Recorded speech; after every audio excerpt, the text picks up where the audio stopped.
hit the subscribe button, stop failing me, we want to cut this off. Yo, welcome back to the channel, thank you very much for tuning in. My name is Sean, this is Cablesmith Electrical. Don't know what I'm saying, I'm just making this up as I go along, sorry, I do apologise. Today we're going to be installing a Hive mini thermostat. Yeah, Hive mini thermostat. We may have some other parts of this video, other jobs, because we've got quite a lot to do today. But the video is going to be focused on installing a smart thermostat.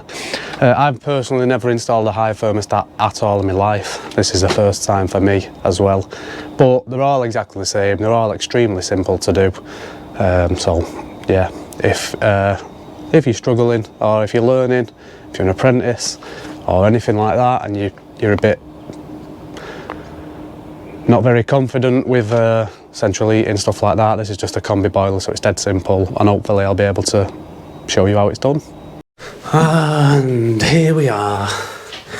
We're in the house that we're doing the Hive thermostat in, but we're also putting a light in this bathroom that's been recently refurbished, as you can see.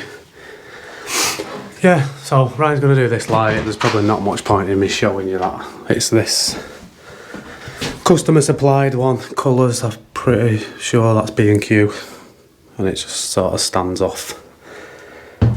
Should be nice and bright though, it's nice and big, sort of stand off, decent. Can I just point out how strange it is you're filming again? It's only been about 5 months. Yeah, I know. Right, we'll go downstairs and start doing the Hive. I'll safely isolate this for you now, Ryan. There you go.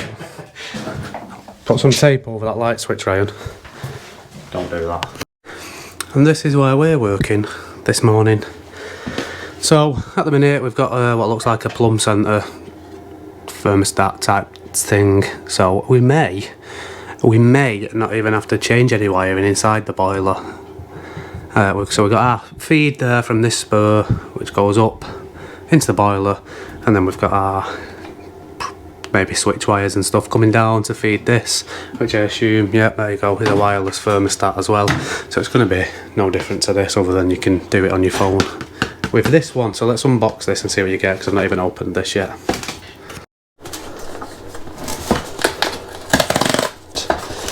Oh, that's nice, isn't it? Nice laid out. So we've got the thermostat mini, the hub and the receiver. I assume the hub's the part that plugs into your router. Maybe, we'll see, yeah. So that just looks like we've got DC input for power and an Ethernet cable. So you can use the smart home stuff, the smart app or whatnot. And also inside that box you do get the Ethernet cable and the power adapter. So I can stick that to one side, we won't be needing that just yet. I believe you can buy this with just them two, so you can just use it in-house, but you won't be able to control it from your phone away from the house, as far as I'm aware. Don't quote me on that, because like I said, I've never fitted a Hive. There's the wall stat, very nice, just battery powered. Do they give you batteries? That'd be a nice little touch, wouldn't it? If they do, let's have a look. They do. You get batteries with it, Duracell as well, would you believe it? I think, yeah, Duracell Ultra. No messing about from Hive. Again, we can move that to one side, because that's just, we don't be needing that just yet. This is what we need, the receiver. For the boiler wiring part, that is. So let's have a look inside there. So, we've got the little click-on type plate. Let me just grab a little screwdriver and open that and have a look. Yeah, so as you can see, them pins on the back of that line up with that. So really all we need is this at the moment. So we've got neutral, live, 1, 2, 3 and 4 down at the bottom. So obviously live and neutral is as simple as what it says it is. The instructions to tell you what 1, 2, 3 and 4 do. To tell you on the back of here. No, anywhere. Somewhere must do.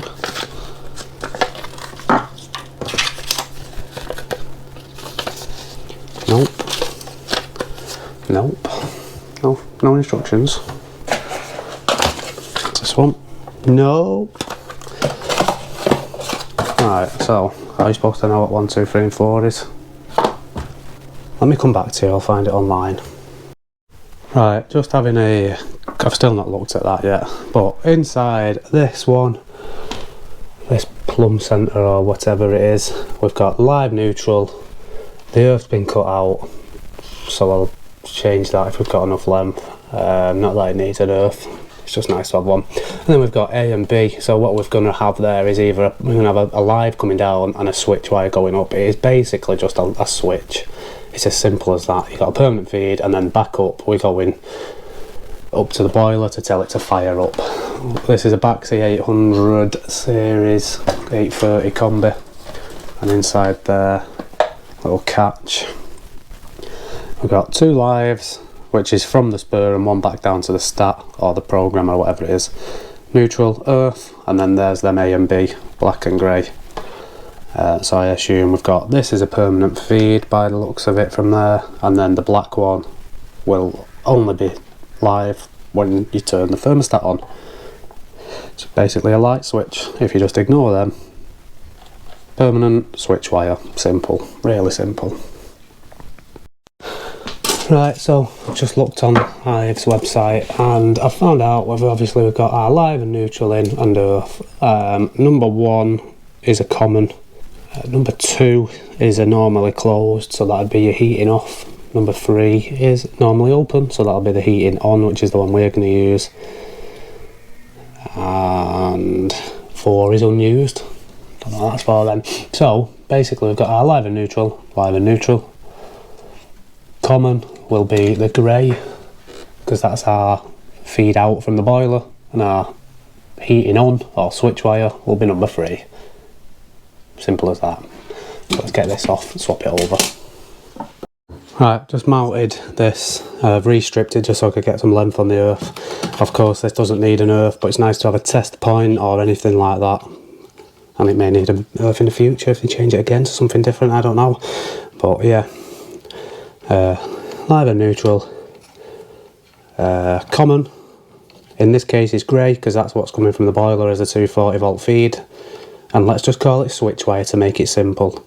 So this one, in going in number 3, is only live when you call for heat, when you ask the boiler to switch on, or basically when you turn the switch on. It's basically the same as a light switch.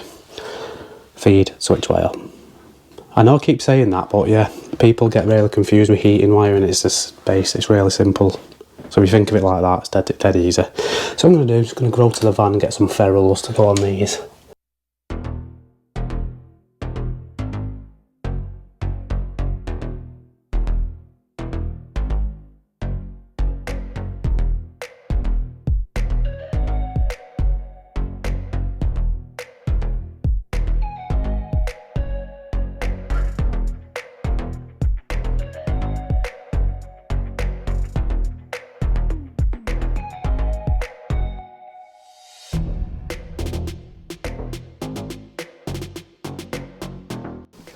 There we go.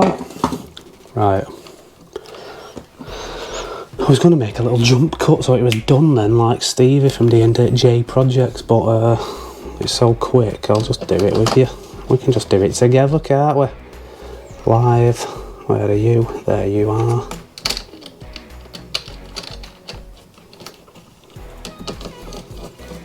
This is very, very more awkward with a camera right in front of your face. Believe me. Neutral, where are you? There you go.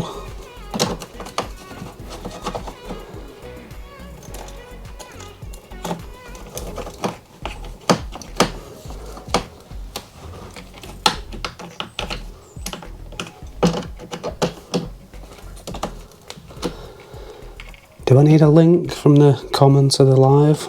No, I don't think I do. I think it's done inside the boiler this time instead. Say this time like I've done it before.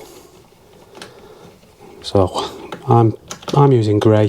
Don't copy that colour because it may be different for you. Depends what you use at the boiler side. But in this case, grey. And number 3 being the heating on, which is what we want it to do, is black with brown sleeving over.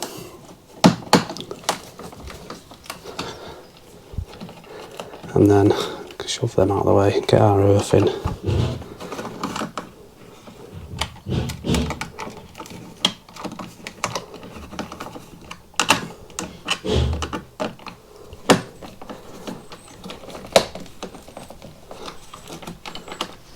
So that's that bit done. And then, like I said, this just plugs on onto there somehow. Just sit on the top a little bit. Yeah, that should be that done. Hopefully, there's 2 little screws in the bottom to hold that on. I'm just going to open this boiler up again and just make sure all them connections are nice and tight. Right, as there's no instructions in the box and I've never done it before, I don't know how to pair it or anything, so I've not turned it on yet. I can't find any instructions online either. So let's just figure it out together. Got a little flashing light. Take the battery connector out of this. So hopefully that should come on now. Yeah, which it has. Obviously we'll screw this to the wall once we've finished setting up. But for now, we've got a little Zigbee menu. So let's just see how this pairs to this. It says searching on this.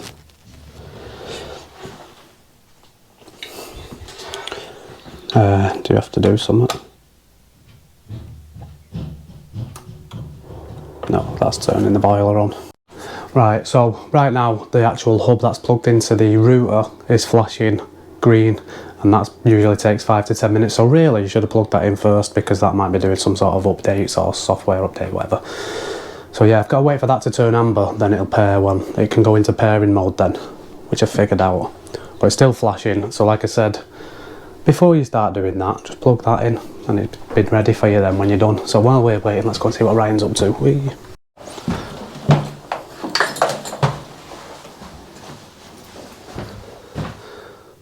Very nice. Looks alright. Nice and bright, innit? Turn it off, Ryan. Turn it back on. Let's have a look at it go off. Oh yeah, do it on again. Wow. It's not very bright, is it? Yeah, it looks brighter on the camera right now than it does looking like that. It looks like it's like a skylight or something. Yeah, it looks very faded. I mean, it's light enough, but it's not very bright for the size of it. That's why. It's got 3 lights. Oh. It's got medium, dull, really light. Oh, that's better. So if you leave it for a few seconds now and then just turn it off, don't turn it on fast, turn it off, wait a few seconds. Oh, that looks great. Yeah, so it'll stay on the bright one now. Ah, I'll have to try and teach her that. Right, let's go and see if this is ready to pairing. Right, we've got a solid flashing amber light on the hub, receiver, whatever that is. I don't know which one's the hub and receiver. Is that the receiver? Is that the hub? No, it'll be the hub, won't it? Because that's connected. So now this is searching. This should pair head, I assume. Let us see, let us see. Oh, that's just gone green. Right, so now it says pairing and doesn't say searching. Paired successful. Nice. Nice and easy. When you know how. And that's the room temperature. So if we put this up, target up to higher than 21, the boiler should fire. Yeah, the lamp socket's high enough. Right, so the boiler should come on.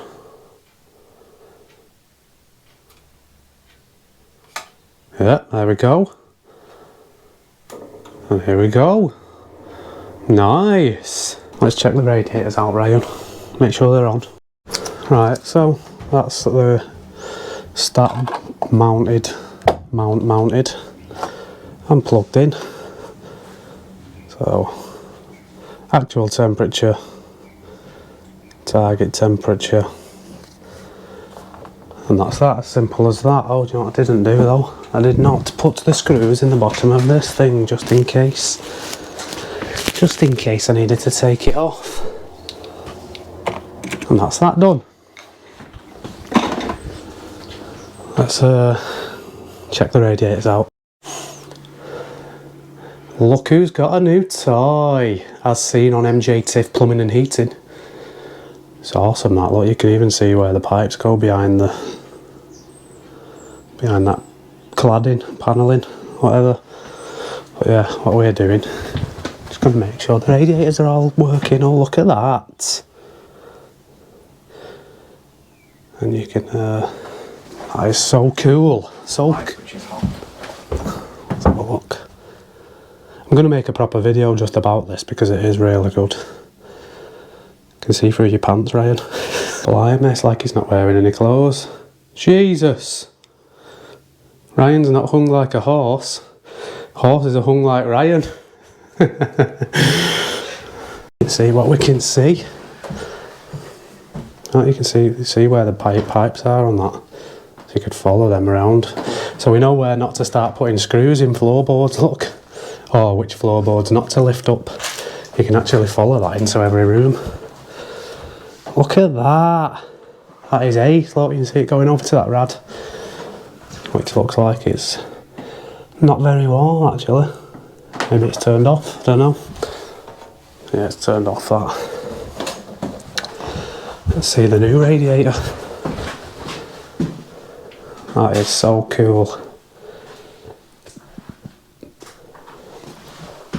Anyway, yeah, I'm going to make a proper video about this thermal imaging camera at a later date. Let us know if you're interested. Right, next job. This socket we're swapping over because it's burnt and that doesn't work. And it arcs and sparks and all sorts. And it's running an extension lead to that. Then there's another extension lead to the dryer.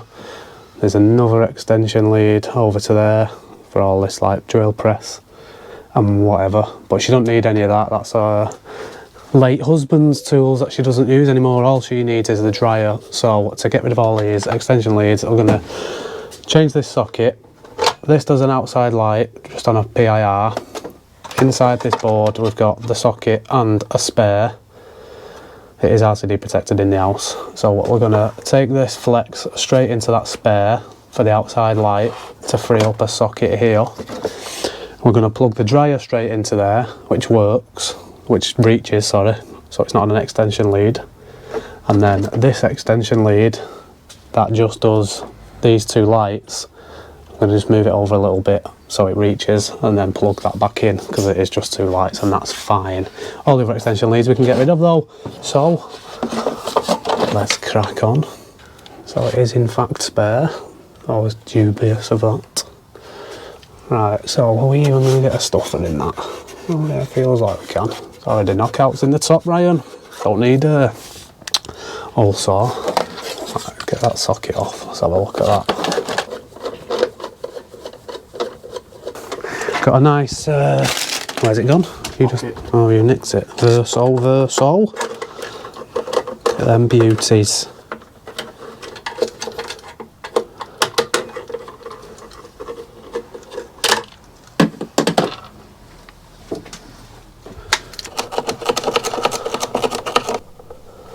I'll do it, won't it? Back on the ferrules again, Ryan. Back on the ferrules. Right, Ryan's just tried to eye up this where the screws go. Obviously doesn't work. It does work. I assume everyone already knows this little tip, trick, whatever you want to call it. But I'm going to show it anyway because I'm trying to make the video a little bit better than it already is. So get a piece of tape, put it over those two holes, like that, on the back of the socket, whatever, adapter. See where they are. Draw them on like so. Yeah, draw them on. Peel it off. Stick it somewhere new. Like that. Stick it up there. Stick your screws through there, Ryan. And then rip it back down and it's perfect. I hope.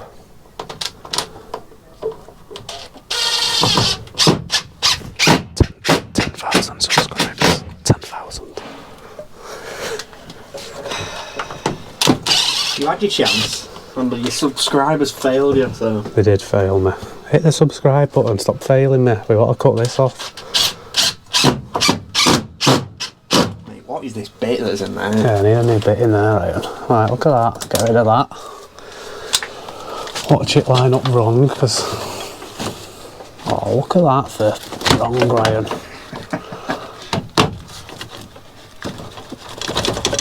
Perfect. Yeah, it weren't perfect.